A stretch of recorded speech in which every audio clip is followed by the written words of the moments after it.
ত্রিপুরা থেকে আসামে বিপুল পরিমাণ গাঁজা পাচারের অভিযোগে এক ব্যক্তিকে 10 বছরের সশ্রম কারাদণ্ডের আদেশ দিয়েছে আদালত। উত্তর জেলা ও দায়রা আদালত একই সাথে তাকে 1 লক্ষ টাকা জরিমানা এবং জরিমানা অনাদায়ে আরও 2 মাসের জেলের নির্দেশ দেওয়া হয়েছে। ঘটনা 2022 সালের 15ই নভেম্বর তারিখে চোরাইবাড়ি থানার নাকা পয়েন্টে এসআই উষারানী দেবনাথের নেতৃত্বে পুলিশ কর্মীরা নিয়মিত গাড়ি তল্লাশি করছিলেন। এমন সময় একটি সন্দেহভাজন গাড়ি আটক করা হলে সেখানে ফুলসাদ এসকে এবং শিরজারুল এসকে নামের 2 ব্যক্তি ছিলেন। তাদের বাড়ি পশ্চিমবঙ্গের মুর্শিদাবাদ জেলায়। জিজ্ঞাসাবাদের সময় কথাবার্তায় অসঙ্গতি ধরা পড়লে চালক ফুলসাদ এসকে গাড়িতে নিষিদ্ধ সামগ্রী থাকার কথা স্বীকার করেন। এরপর তৎকালীন ওসি ধ্রুবজ্যোতি দেববর্মা এবং এসডিপিওর উপস্থিতিতে সমস্ত আইনি প্রক্রিয়া মেনে গাড়িটিতে তল্লাশি চালানো হয়।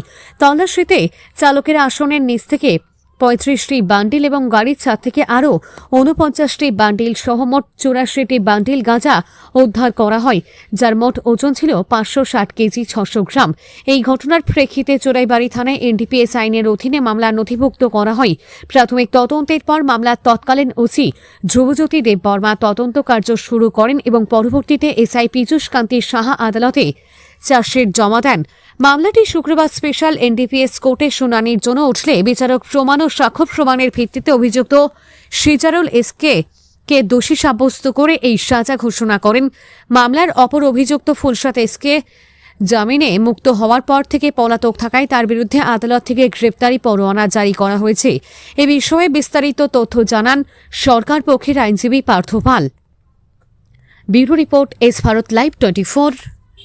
সেশনস জাজ আজকে এই কেসের সাজা ঘোষণা করেন এবং কনভিকশন আসামি শিরজারুল এসকে কনভিকশন করা হয়, করিয়ে 10 বছরের সশ্রম কারাদণ্ড সঙ্গে 1 লাখ টাকার জরিমানা, অনাদায়ে আরও 2 মাসের জেল।